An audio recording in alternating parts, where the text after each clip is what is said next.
De volta com o Educador Entrevista, vamos falar aqui um pouquinho a respeito de direito bancário na companhia do Matheus Cavalini. Gratidão pela participação conosco. Eu que agradeço, Luciano, é sempre um prazer estar aqui na TV Educadora, poder falar com os batataenses de uma maneira geral.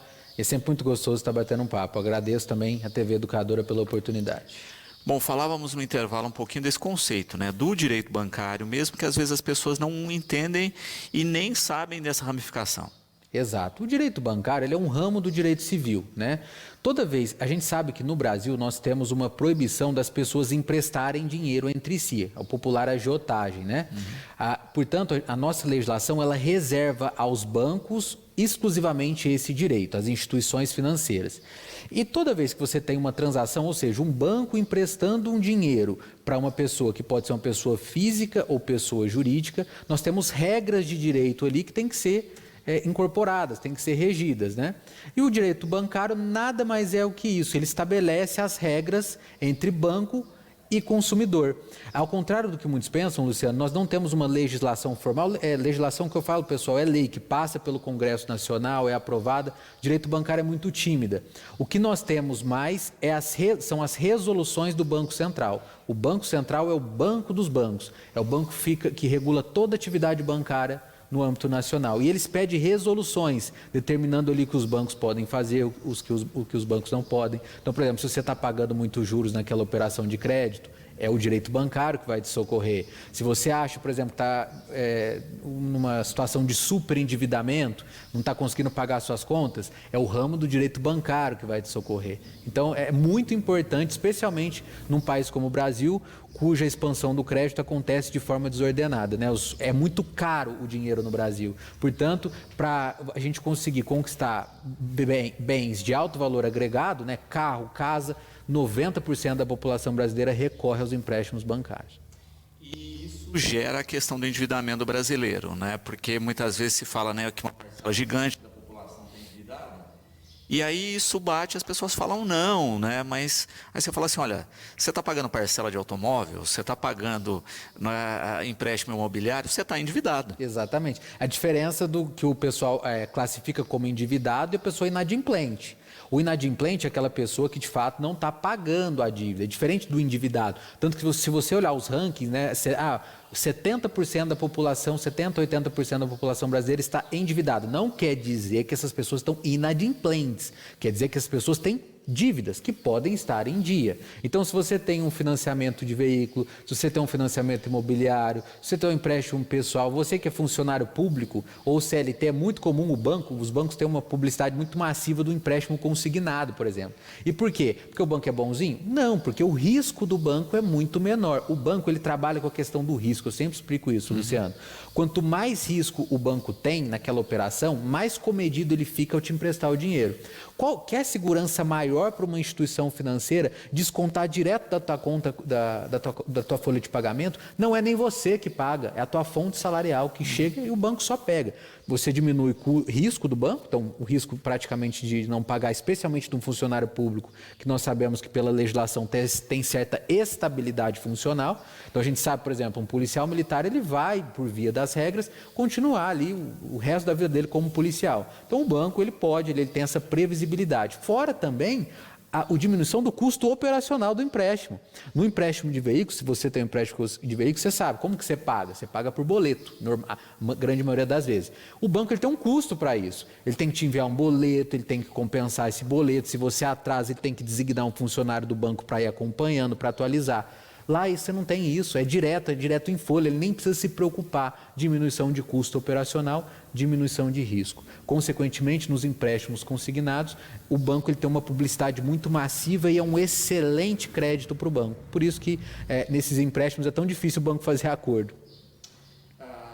Também a gente acaba vendo isso, né? Uma demanda muito grande de empréstimos consignados e dependendo da legislação, né, a gente viu que teve uma oscilação do que poderia, de percentual ou não, né, ao longo da história, mas você tem funcionários públicos aí, né, que tem consignado para uma vida, né, ao mesmo tempo a questão dos aposentados. Exato, que é a mesma ideia, viu, Luciano, que é aplicada.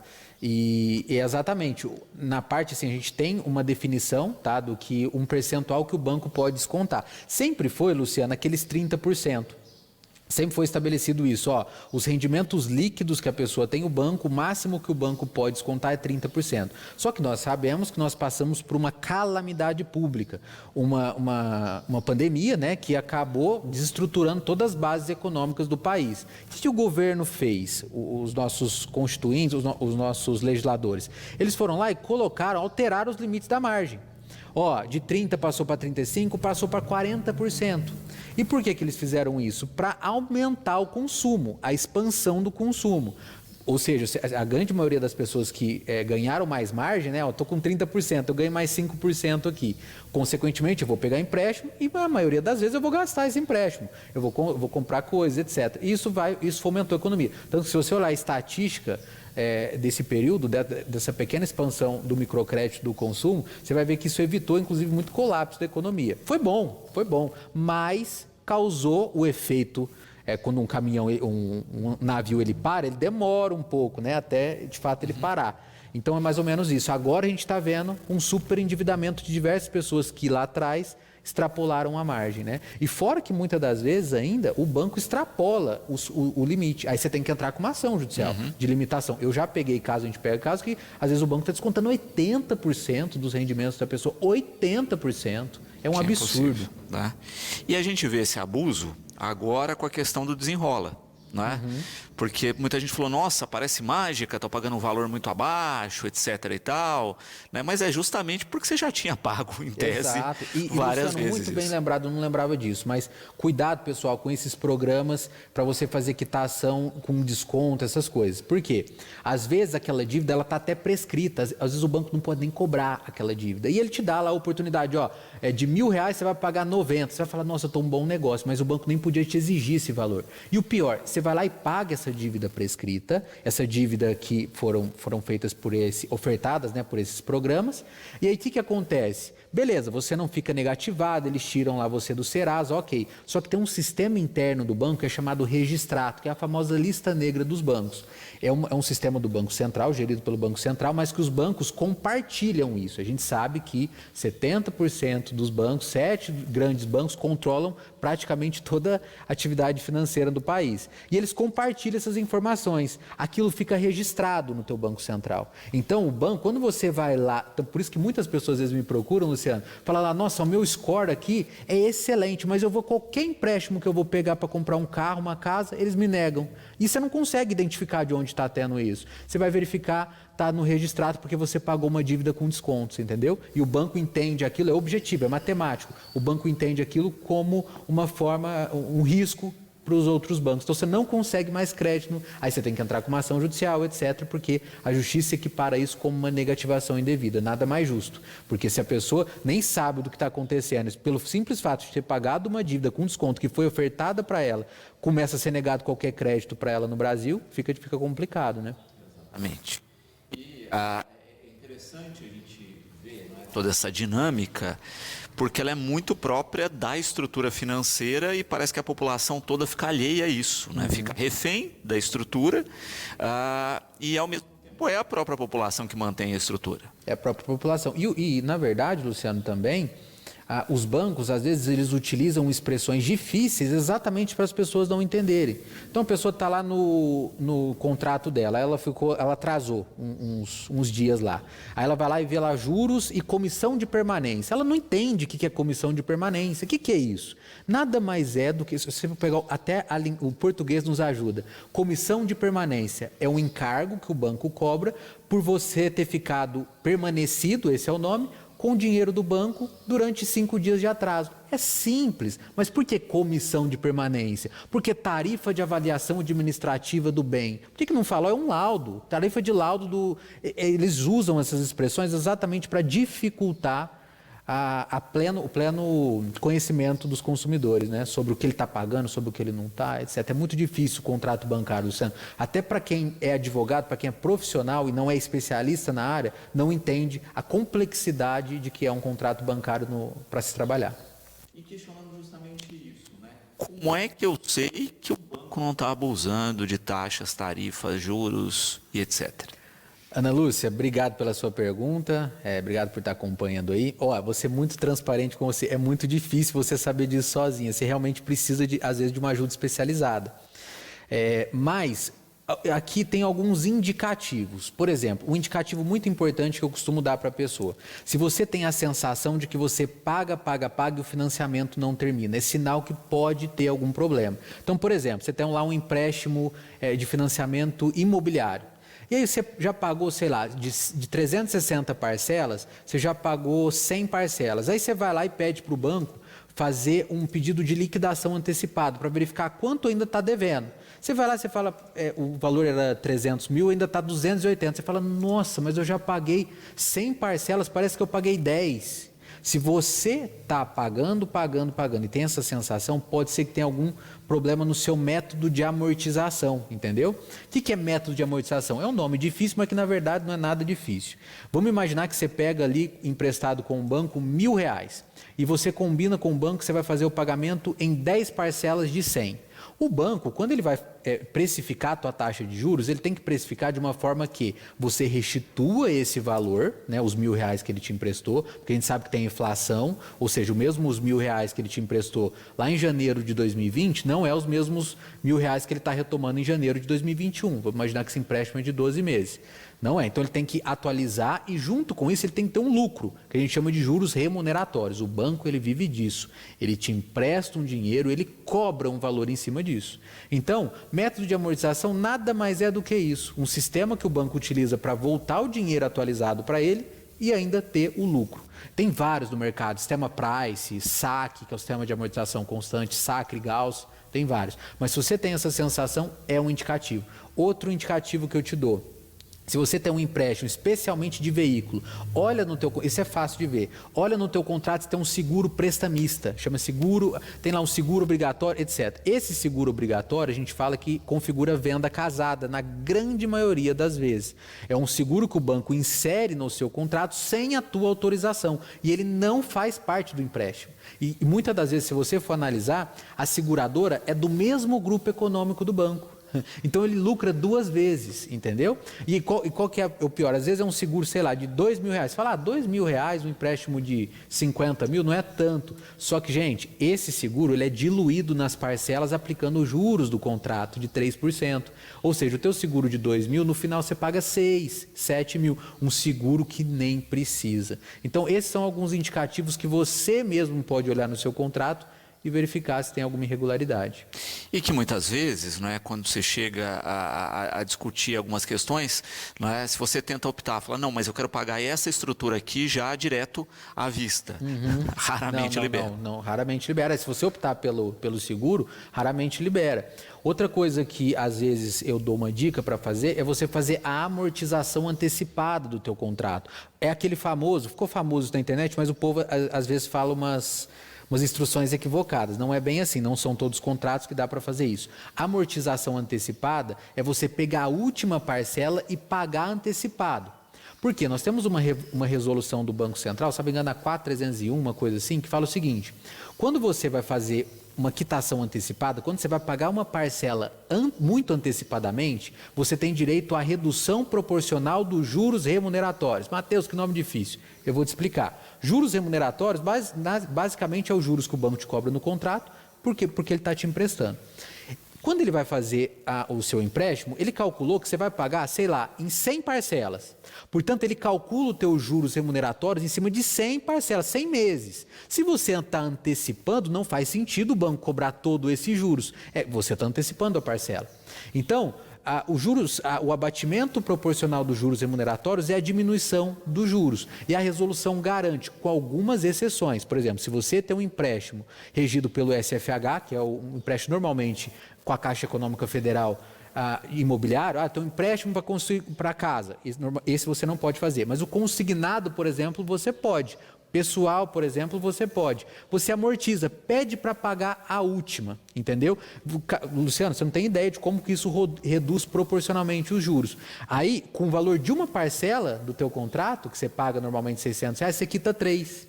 Então, pega esses períodos que às vezes, por exemplo, final de ano agora. Final de ano agora, muita gente recebe 13º. Pega o valor de uma parcela que você paga e pede para o banco te mandar as 3 últimas para você ver.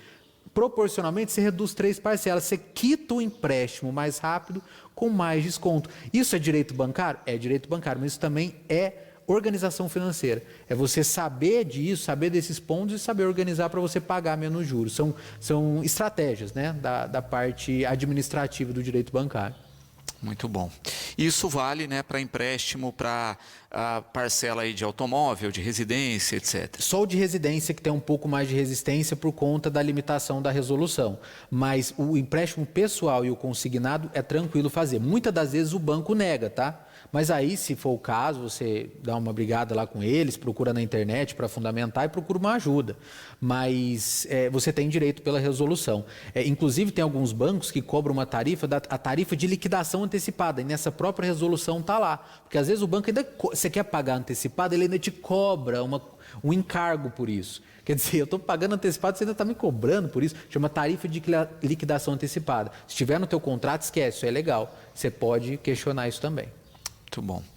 E como você coloca, né? Conhecer cada contrato, né? Isso também é um fator específico, porque às vezes a pessoa conversou com um amigo que fala assim, olha, comigo funcionou tal coisa, mas tem que checar o contrato. Perfeito, exatamente. Por isso, pessoal, que eu não sei se vocês já viram, por isso eu tomo muito cuidado dessas empresas que aparecem na televisão, assessoria, etc., que promete uma redução milagrosa de 90% dos juros, que faz uma análise gratuita e de 5 minutos do teu contrato. Pessoal, se faz uma análise gratuita de 5 minutos falando que você vai reduzir 70%, o produto é você. É isso que eles estão fazendo, porque aí entra com ação judicial infundada e acaba perdendo. Cada contrato é individual, é muito complexo o universo bancário. Tem casos que você pega a mesma pessoa, são pessoas diferentes, mas o mesmo banco, mesma modalidade de crédito, mesmo período contratual. Um tem irregularidade, o outro não, porque a análise do crédito ela é individual. Então não adianta, cada caso é um caso. Bem pontuado, Luciano. Perfeito. Lourdes aqui, né, parabenizando pelas temáticas, colocando, né, a gente está falando aqui da questão do pagamento antecipado aí, né, ela disse que ela tem um financiamento residencial pela Caixa, né, e que lá justamente acontece isso, né, e ela já tem a fatura, né, de parcelas decrescentes, não é, e que se ela paga a fatura, e lá está detalhado, não é? A questão aqui, olha, valor da prestação, valor do seguro, valor de sei lá o quê, etc. Eles são bons nisso, pelo menos. Se você antecipa parcelas, você antecipa só a parcela, porque o valor do seguro, disso e daquilo... Continua a mesma coisa. É o do mês. A Caixa, se ela autorizar, ela está sendo até legal, tá? Porque realmente pela resolução, se ela não quiser, se for o sistema do SFH, ele não precisa antecipar. Mas exatamente, por que eles não antecipam o seguro? Porque faz parte, está incorporado dentro da operação de crédito, entendeu? E aí eles lucram em cima disso também. Outra coisa, uma tese legal, obrigado, tá? É Lourdes, né? Obrigado, Lourdes, pela participação. Outra tese legal, Luciano, essa tese é muito nova, que nós estamos desenvolvendo, aí não é só minha, junto com outros advogados, matemáticos financeiros, é o crédito do spread bancário. Eu vou te explicar. Primeira coisa, só serve para aquelas pessoas que de fato estão em dia com o financiamento. Se você atrasou, não tem como você se beneficiar dessa tese. Qual que é a questão? Por isso que eu até conversei com você antes da gente colocar o quadrinho. Se você analisar lá no Banco Central, o spread bancário nada mais é do que o lucro que o banco tem com o teu empréstimo. É o valor entre o que ele paga na poupança, por exemplo, para o Luciano, que às vezes, vamos supor que tem um dinheiro lá na poupança, e o valor que ele cobra do Matheus no empréstimo pessoal. Às vezes ele paga para o Luciano 0,3% e meu ele cobra 4%. É basicamente isso. O spread bancário é o lucro do banco. Se você analisar o spread bancário, tá? Ou seja, o que o banco compõe ali a taxa de juros, você vai verificar aqui, por exemplo, X% é lucro, 3% é despesa administrativa, 4% é imposto, isso é dados de 2016, 39% é inadimplência. Ou seja, aquela pessoa que está em dia está pagando por aquela pessoa que está em atraso.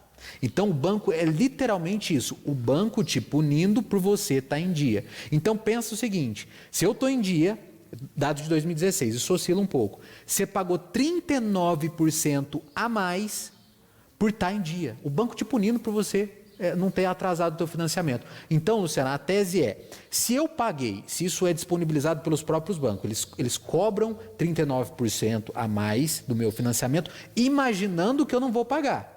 Por isso que o banco nunca tem prejuízo. Então, ele cobrou 39%, imaginando que eu não vou pagar. E eu paguei. A tese é o seguinte, ele tem que, ao final da operação de crédito, devolver esse valor. Eu vou criando uma poupancinha num crédito do spread bancário, que ao final tem que ser devolvido. Imagina no final você ter 40% devolvido do teu empréstimo. É uma tese nova, tá? Ainda não tem muito debate, nem chegou em tribunal superior ainda, mas é uma tese muito bem fundamentada, inclusive por matemáticos financeiros, que comprovam que o banco ele não pode fazer essas questões, entendeu? Porque ele faz um lucro... E de fato, né, se funcionasse dessa maneira, premiaria quem paga em dia. Exato, exatamente. Por isso que é uma tese muito bem fundamentada, faz todo sentido. Porque de cada 10 pessoas, né, que a gente está trabalhando, 4 estão em atraso. Essa é mais ou menos a média. E você está pagando a mais 40% no seu empréstimo por essas pessoas que estão em atraso. Logo, nada mais justo se eu banquei essa inadimplência que me seja devolvido, por isso que você tem que estar em dia. O valor ao final é um crédito no spread bancário e o valor é alto, 39%. Essa pergunta do Otávio aqui a respeito justamente dessa questão das renegociações, etc. A gente estava falando muito do cuidado com os golpes, não é? E aí justamente o que ele coloca, né? Como é que tem tanta empresa que tem acesso aos meus dados, inclusive ao valor de minhas dívidas, e tenta renegociar? Excelente, Otávio, né? Isso. Excelente pergunta, Otávio. E é isso, né? A gente sabe que a gente vive num mundo cada vez mais informatizado. A gente fornece espontaneamente os nossos dados para as plataformas de internet, nome completo, RG, CPF. A gente sabe que, infelizmente, não tem, existem muitas pessoas ruins. Então, tem esse compartilhamento de informações. E muitas vezes é até funcionário da própria empresa, tá? Quando você vai fazer uma investigação. Então, infelizmente, a gente teve um avanço na legislação, né? A Lei Geral de Proteção de Dados, trazendo uma multa muito forte para aquelas pessoas que descumprem as proteções individuais das pessoas, né? No âmbito da internet. Nós temos lei de sigilo bancário, fiscal, etc. O problema não é lei, o problema são as pessoas, né? Então, é tomar muito cuidado mesmo, redobrado. Isso a gente não tem como ter controle, né, infelizmente, mas é aquilo que a gente já falou em outras oportunidades. Sempre que for fazer qualquer pagamento, qualquer boleto, conferir 1000 vezes se de fato é o destinatário, se de fato o Pix é para aquela pessoa. Aí, trazendo isso para o universo bancário, nós temos entendimentos de que fraudes envolvendo o sistema bancário, boleto, Pix, etc., dependendo da forma que ela for praticada e a lesão que ela for cometida, isso faz parte do risco do banco. Então, o banco ele tem que responder objetivamente. É como se o banco tivesse que responder sem culpa, para ficar mais fácil, porque faz parte da teoria do risco dele. Se ele disponibiliza isso, e ele ofere grandes taxas de lucro por essa disponibilização, caso haja alguma fraude pontual do seu correntista, mesmo ele não tendo culpa, porque a gente sabe que responsabilizar é muito difícil, é difícil chegar nessas intermediações, o banco responde. Então, tem que procurar os direitos aí. E aquela questão, né? A gente está tratando aí de Lei Geral de Proteção de Dados, que existe no país a legislação. Se vazou o dado e a fonte era o banco, logo... Objetivo, né? O problema é que aí, caso haja informação, normalmente quem vai ser responsabilizado, apesar de ser o banco, enfim, mas a indenização não vai para a pessoa, né? Vai para o âmbito dos estados, enfim. Mas para a pessoa individual que tem um prejuízo, ela tem que buscar o seu próprio direito pedindo essa reparação. Por isso que aí fica um pouco mais complicado, né? Sim, mas pelo menos já haver a reparação, já, né? Já é... Se mexer no bolso, né, começa a complicar. Exatamente, né? Porque o que acaba acontecendo, imagina essa pessoa que já está endividada, com dificuldade, pagando parcelas de um endividamento, e depois vai descobrir que aquele boleto foi falsificado, né? Nossa, aí é mais um problema para a pessoa resolver. Além das dívidas que ela tem, ela ainda tem que se preocupar com as fraudes que ela foi vítima, é complicado. Exatamente. Mário aqui também com uma questão interessante, que é a questão do empréstimo não solicitado, não é? Que é uma questão que tem havido muito, inclusive com o consignado, que a pessoa, né, é aposentada, funcionário público, etc., e de repente começa a ver que está tendo um desconto lá, e aí vai perceber que, olha, não, tem um dinheiro na minha conta que eu não solicitei, e tem um empréstimo que eu não solicitei, que eu estou pagando parcelas. Isso acontece muito. Obrigado também, Mário, pela pergunta e pela participação. Isso também acontece muito. Acontece muito da seguinte forma, Luciano, às vezes chega um cartãozinho na tua casa. Chega um cartãozinho, eles não explicam nada, desative o cartão. E a hora que você desativa o cartão, já é, às vezes, o cartão de crédito consignado. A diferença, só para o pessoal entender, o empréstimo consignado é aquele que, de fato, você disponibiliza um valor na sua conta e aí você paga isso em suaves prestações. Suaves prestações. Mas o cartão de crédito consignado é diferente. O cartão de crédito é como se fosse um cartão mesmo, normal. Qual que é a diferença? Ao invés da fatura ser paga por você, ela é paga na tua própria fonte. Então você passa o cartão, passa, chega descontado direto na tua fonte. Mais um produto bancário criado pelos bancos para diminuir o risco de inadimplência. Então, o empréstimo consignado, ele é muito comum a não solicitação, porque chega na sua casa, você acha, tá ótimo, você começa a usar, e aí vem lá na tua conta e incide juros em cima disso. Agora, o empréstimo que ele está mencionando aí de não solicitado, isso aí não pode acontecer, tá? Inclusive, tem entendimento do Tribunal de Justiça, então, não só aqui do nosso estado, Tribunal de Justiça de São Paulo, mas até dos estados do Brasil, de que isso gera, inclusive, danos morais presumidos, porque você não pode ser compelido a contratar um empréstimo não solicitado, né? Inclusive, aí eu até recomendo, se de fato se isso aconteceu, procure uma ajuda tal para devolver esse empréstimo, né? Porque senão você vai pagar aí 60, 70 parcelas e aí, se for o caso, alguma reparação moral. E é isso, né? Tem muitos, que é o caso do Mário aqui, né? Pessoas que são aposentadas, têm a rotina simples de ir lá todo mês sacar o valor da aposentadoria, nem checa saldo de conta, nada desse tipo, né? Já está tão habituado. E aí depois, quando vê um desconto, que aí vai lá, tira um extrato e vê que está... É pior ainda, porque muitas dessas pessoas, às vezes, principalmente idosas, né, não tem a informação ali. E o problema é esse, esses microcréditos, pessoal, microcrédito de pessoa de PPC, por exemplo. O PPC é o benefício de prestação continuada, que é um salário mínimo. E ainda fizeram, a loucura de colocar a autorização de empréstimo consignado, já é tão pouco. E aí você vai fazendo o microcrédito, como o valor do BPC é tão pequeno e a base de cálculo, portanto, é muito apertada para o banco descontar, não raras às vezes os empréstimos, as pessoas que têm uma renda menor são as que mais têm irregularidade no desconto em folha. Porque como o banco ele não pode pegar uma parcela muito grande, 30%, 35%, dependendo ali da limitação, ele extrapola, ele pega 60%, 70%. Outra prática muito comum que os bancos fazem é que, para mascarar, para não demonstrar na folha de pagamento que ele está descontando os 50%, ele vai lá e debita da tua conta corrente.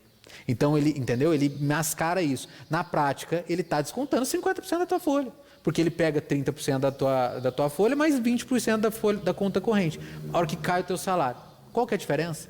Então, mas ele faz isso para mascarar, então tem que tomar cuidado também. Por isso que essas pessoas estão super endividadas. E por isso que nós tivemos, há 2 anos atrás, que eu já vi em outra oportunidade, a gente já conversou, Luciano, a lei de superendividamento, que tímida, né, que como foi, infelizmente, existem outras legislações, especialmente legislações da Europa, que são muito mais avançadas do que o Brasil nesse quesito, mas já foi um avanço, já dá um suspiro, que eu já expliquei aqui, você que está hiperendividado, e os tribunais têm adotado mais ou menos um critério de 60% a 70% de dívidas. Reunião de dívidas, não são só dívidas bancárias, pode ser uma dívida de força que está atrasada da sua escola, que você não tem respiro, né? A gente tem um princípio da Constituição que fala o mínimo existencial, você tem que ter o mínimo para você ter lazer, educação, etc. Você elabora um plano de recuperação, como se fosse uma empresa que está entrando em recuperação, e apresenta isso para o juiz. Não raras às vezes, nessas situações, quando estiver muito bem caracterizado,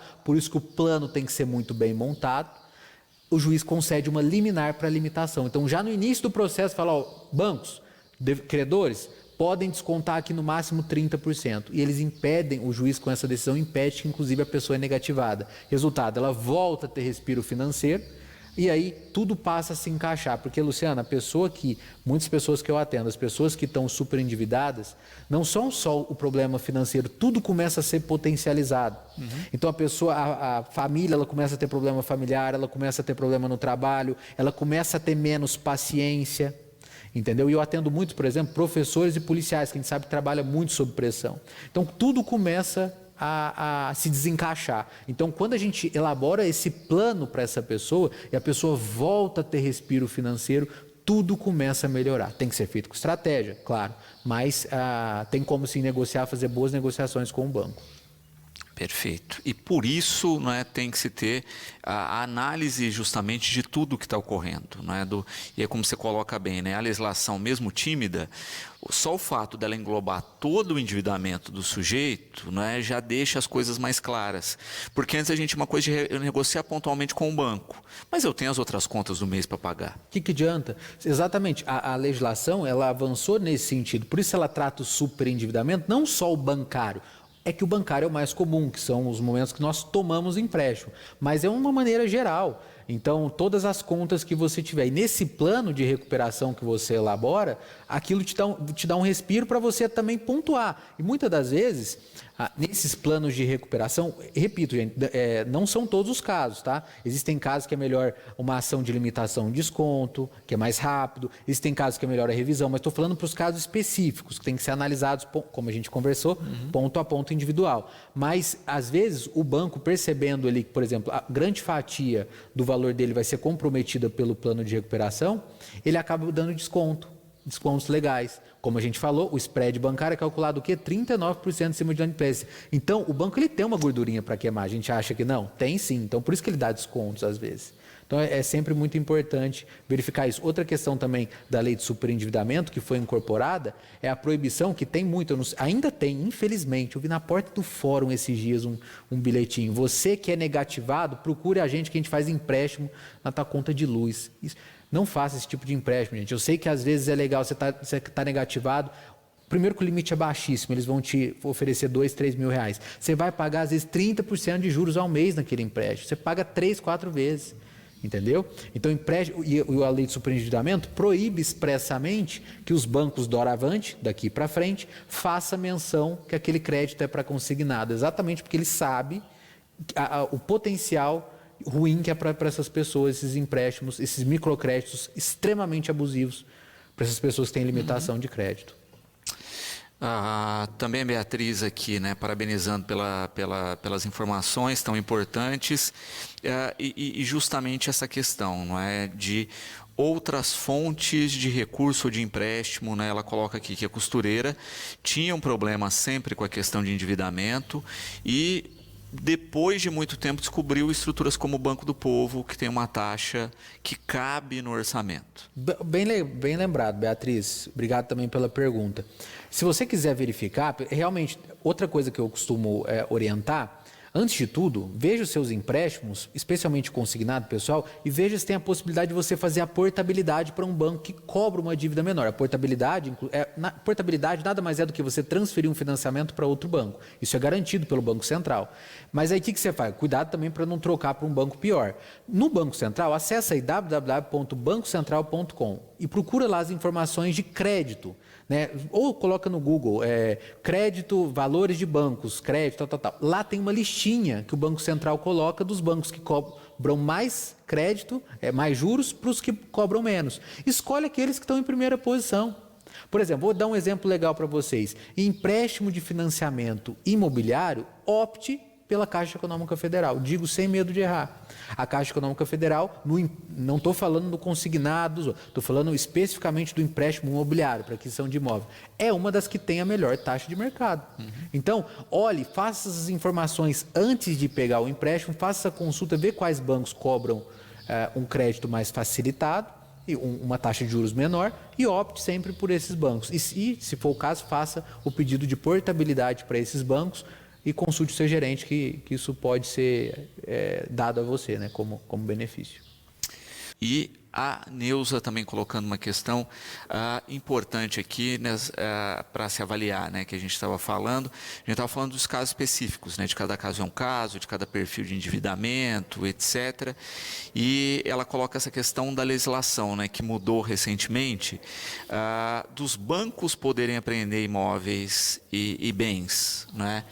Isso faz com que as pessoas tenham que ter um duplo cuidado na questão do endividamento. Exatamente. É Neuza? Neuza. Neuza, obrigado pela pergunta e que bom que ela está antenada também aí. Realmente foi uma legislação extremamente nova que concedeu aos bancos a possibilidade de retomar o bem dado em garantia administrativamente. O que acontece, pessoal? Nós temos alguns casos que existem reserva de jurisdição. O que é isso? É reservado para um juiz de direito, porque o juiz de direito, você exerce o contraditório, ele faz uma análise detida da lei, não é nada administrativamente. Então, é para dar mais segurança para as pessoas. Sempre foi assim. Então, por exemplo, você não pagou um imóvel, você está com um atraso no teu financiamento imobiliário, você não pagou. Muitas das vezes o banco ele tem que entrar com a ação judicial, dá possibilidade de você purgar a mora. O que é purgar a mora? Você pagar o valor que você está em atraso. Você pode explicar para o juiz que às vezes aconteceu uma questão que você não pagou que por causa de uma doença, alguma coisa, tem alguma justificativa, ou que você não recebeu, por exemplo, aquela notificação, alguma coisa nesse sentido. Qual que é o problema? Qual que é a vantagem? O juiz analisar, então tem um tempo. Agora, pessoal, com essa lei aprovada, o banco passa a fazer administrativamente, diretamente em cartório. Acabou. É muito mais rápido, a justificativa piora muito. Vamos ver como é que vai ser isso aí na prática, tá? Ainda está regularizando, mas é muito ruim para o consumidor. Então, eu falo para você, toma muito cuidado, em dobro agora, você que tem um financiamento imobiliário, porque, gente, acontece muito. Uma coisa, por exemplo, que acontece muito no empréstimo de veículo. O banco, quando ele vai entrar com uma ação de busca e apreensão, que você parou de pagar a parcela, ele entra com a busca e apreensão, ele tem que te notificar antes, ele tem que mandar uma notificação para sua casa, para falar o seguinte, pague a sua dívida, os débitos em atraso, sob pena de entrarmos com a ação de busca e apreensão. Isso é entendimento simulado. Muitas das vezes, o banco desrespeita isso. Ele não manda notificação, ou pior, ele manda a notificação e quem assina é um terceiro, é um vizinho, alguma outra coisa. Gente, isso é um potencial enorme para anular a busca e apreensão. Anula. Se o juiz identifica, por exemplo, que não foi constituído em mora, que ele não recebeu essa cartinha prévia e tem que fazer uma análise técnica do caso, o juiz anula a busca e apreensão, o juiz tira, fala, como se você nem estivesse devendo. Aí o banco tem que entrar de novo com a ação, até ele entrar, você já às vezes já conseguiu se organizar e pagou. Olha como que isso é importante, entende? Só que aí se você passar diretamente, tirar do Poder Judiciário essa fiscalização e permitir diretamente em cartório, às vezes isso vai ficar comprometido, entendeu? Entre essas coisas. Então, por isso eu entendo que não foi um avanço, foi um regresso da nossa legislação, essa lei aprovada aí recentemente, que permite, é o marco legal das garantias, né? Que permite você, inclusive a pessoa que dá em garantia o imóvel, vamos supor, a pessoa às vezes nem há o financiamento de imóvel, mas o banco, cada vez mais eles estão exigindo bens em garantia. Então você pega um empréstimo pessoal, cuja característica principal é a ausência de garantia, e o banco chega para você, você tem uma moto aqui no nome, eu quero que você faça uma reserva de domínio, você deixa para ele, se você não pagar eu busco. Pronto. Aí você vai lá, pega um empréstimo pessoal de R$100 mil, e você dá a tua casa de 300 mil em garantia. O banco pode executar. Então, toma muito cuidado. Agora, o cuidado tem que ser redobrado, especialmente para você que vai dar bens em garantia nos contratos bancários.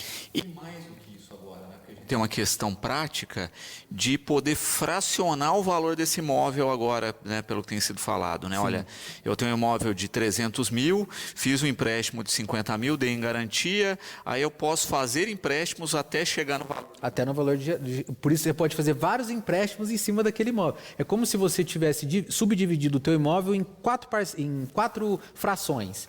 Um quarto. E aí você faz o empréstimo no Banco Santander, no Banco Pan, no Banco do Brasil e na Caixa. Você dá para 4 bancos diferentes. Imagina o que vai acontecer. Você perde o imóvel. E aí você pensa o seguinte, não, mas esse bem é bem de família. Eu ouvi falar que o bem de família, o único bem de família, ele é empenhorável pela lei. Calma lá, ele é empenhorável desde que você não dê ele em garantia, é uma exceção. Se você deu ele em garantia para uma dívida bancária, aquela garantia, aquele direito que você possui, né, de ter o seu bem empenhorável, ele é afastado. Portanto, o banco ele tem o direito de retomar o imóvel. E é assustador a gente pensar nessa questão, não é? Porque a gente se aproxima aí de uma coisa que a gente viveu não há muito tempo, que foi a bolha do mercado americano, né, que estava justamente ligado no mercado imobiliário, né, que o sujeito fazia empréstimos em cima do imóvel, né, lá nos Estados Unidos, e até que quebrou porque todo mundo devia mais do que o valor dos imóveis valiam. Exato. E o crédito, o sistema financeiro bancário americano, ele é bem diferente do brasileiro. Em algum ponto, lá os imóveis, eles foram criados como uma forma de intermediação de contrato bancário, para facilitar para o banco os empréstimos. Tanto que é muito comum lá, você vê até em filme, né? O meu bem está dado em hipoteca, etc., porque é muito comum lá eles darem o próprio imóvel em garantia. E aí nós estamos caminhando em passos lentos, porque isso não é a mesma coisa, tecnicamente falando, que lá, mas são passos que nós vamos caminhando para isso. Cada vez mais a relativização da propriedade, que em tese é um bem sagrado, né? Tanto que nós temos a lei de impenhorabilidade, caminhando para uma relativização. Então tem que tomar muito cuidado, gente. Porque lá foi justamente isso que aconteceu, né? O sujeito tinha hipoteca em cima de hipoteca. Hipoteca em cima de hipoteca. E a gente aqui na América Latina, a gente não tem essa característica, né? O sistema bancário americano, ele foi muito mais inteligente que o nosso, essa que é a realidade. Apesar de ter muitas vezes, proporcionalmente, menos lucro que o sistema bancário brasileiro. Mas nós não temos esse costume de dar em garantia bens para o banco. Cada vez mais a gente está incorporando essa ideia. E assim, nós sabemos, existem diversos empréstimos bancários. A gente fala dos mais comuns aqui, né? O empréstimo pessoal, o empréstimo consignado, são os empréstimos mais comuns. Pessoal, consignado, mas tem os outros empréstimos também. Cartão de crédito, que inclusive é um dos empréstimos que tem a taxa mais alta de mercado. Gente, tem um empréstimo de cartão de crédito que é 470% ao ano. Isso é um absurdo. A tua dívida triplica em coisa de meses. Então, empréstimo no cartão de crédito. Tem também empréstimo de veículo, né? Tem o capital de giro, que é muito comum entre as empresas, que às vezes a empresa precisa de um dinheiro ali para investir, pega o dinheiro. Isso é chamado de capital de giro. E aí, empréstimos que naturalmente não tinham garantia, cada vez mais estão passando a ter. Então, aquela característica de empréstimo desvinculado de garantia que eu sempre falo, pessoal, cartão de crédito, o CDC, o crédito direto ao consumidor, aquele que você pega direto na boca do caixa, que normalmente tem um limite bem pequenininho, cada vez mais o banco está mudando de posição e colocando pequenas garantias de carro, de moto, de bicicleta, e aí o risco do banco é zero. Mas ao mesmo tempo continua com o mesmo spread, o sujeito continua financiando os inadimplentes, né? E o banco começa a ganhar triplicado aí, não é? Exatamente. Porque uma das justificativas do banco de cobrar tanto empréstimo, de cobrar tanto juros no empréstimo bancário é justamente o risco. Tanto que os empréstimos que não tem muito, que o banco tem um risco menor, imobiliário, veicular e consignado, que tem 3 garantias consecutivas, né? A casa, o carro e o salário. Esse empréstimo, se você for fazer uma análise de mercado, ele é menor. Então, peraí, vamos lá. Se você, por exemplo, está exigindo do empréstimo pessoal uma garantia de um veículo, nada mais justo que você equiparar a taxa do empréstimo pessoal ao empréstimo veicular. Concorda comigo? O cartão de crédito é a mesma coisa. Então, beleza, então vamos garantir, vamos trazer mais garantia, mas vamos começar a equiparar a taxa de juros àqueles outros empréstimos que têm uma taxa mais acessível. Nada de cobrar 480% de juros no cartão de crédito e 40% de juros no consignado. Isso não faz sentido. Uhum. Doutor, quem tiver dúvidas, não é? A gente falou aí, e é uma gama muito complexa, eu acho que a dica principal é procure alguém especializado, né? Não tente resolver sozinho e mesmo que seja uma pessoa próxima, que tenha um pouquinho mais de habilidade, né? Mas todo cuidado hoje é pouco, ainda mais com o número de golpes que estamos tendo. Exatamente. Toma muito cuidado, pessoal. Sempre procura, o ideal é procurar uma ajuda especializada, mas se não tiver conta, procura alguém que, às vezes um amigo tem um gerente no banco, às vezes que seja não o seu gerente, tá? Não faça. Não vai fazer direto com o teu gerente, que é natural, ele vai ver os interesses do banco, né? Fazer uma coisa. Mas toma cuidado, porque às vezes você vai sozinho, o banco ele vai te oferecendo propostas que parecem ser sedutoras. Então ele chega para você e fala, ô Luciano, você está pagando aqui R$500 esse empréstimo consignado, falta 96 parcelas, falta 36 parcelas, você está pagando R$500. Vamos fazer o seguinte então, eu vou renovar esse empréstimo. empréstimo, você vai pagar R$300 e eu ainda vou te dar R$1.000 de troco. Tá bom, você fala, nossa, que legal, foi legal. Só que aí a de 36 parcelas virou para 96. Você renovou o empréstimo. Então você vira, você faz a bola de neve. Ou pior, às vezes. Às vezes você tem um empréstimo, por exemplo, no cartão de crédito, que é um empréstimo alto, né, que tem uma taxa de juros, e o teu gerente fala o seguinte, faz o seguinte, ô Luciano, pega o empréstimo pessoal, que a taxa de juros é menor, para você cobrir esse empréstimo no cartão de crédito que a taxa é 11%. Você faz a conta, beleza, só que isso você vai superendividando, porque você faz o pessoal, aí você para de pagar, aí você faz um outro, aí você faz um outro, aí começa a bola de neve. Então, tem que tomar cuidado no momento de negociar com o banco, porque ele tem uma força maior. Nós não podemos negar isso, né? Ele tem um setor jurídico e matemático muito grande com ele ali, e você, do outro lado, não tem tanta especialidade, enfim. Então, tem que tomar muito cuidado, né, nessas negociações para não trocar gato por lebre. Doutor, gratidão sempre pela participação conosco. Espero que a gente tenha auxiliado aí um pouquinho, né, aos nossos espectadores, tanto na prevenção de endividamentos, como a repensar melhor aí as suas dívidas. Fica sempre o espaço aqui disponível para esse e para outros assuntos. Eu que agradeço, Luciano, também parabenizo a TV Educadora por deixar esse espaço, uma coisa tão importante para o brasileiro como é isso aqui. A gente sabe que a expansão do crédito no Brasil, a grande maioria precisa, e um dos problemas principais do Brasil é o superendividamento massivo da população, que impede inclusive o crescimento econômico. Então, parabéns à TV Educadora, obrigado, Luciano, novamente, é sempre um prazer estar aqui.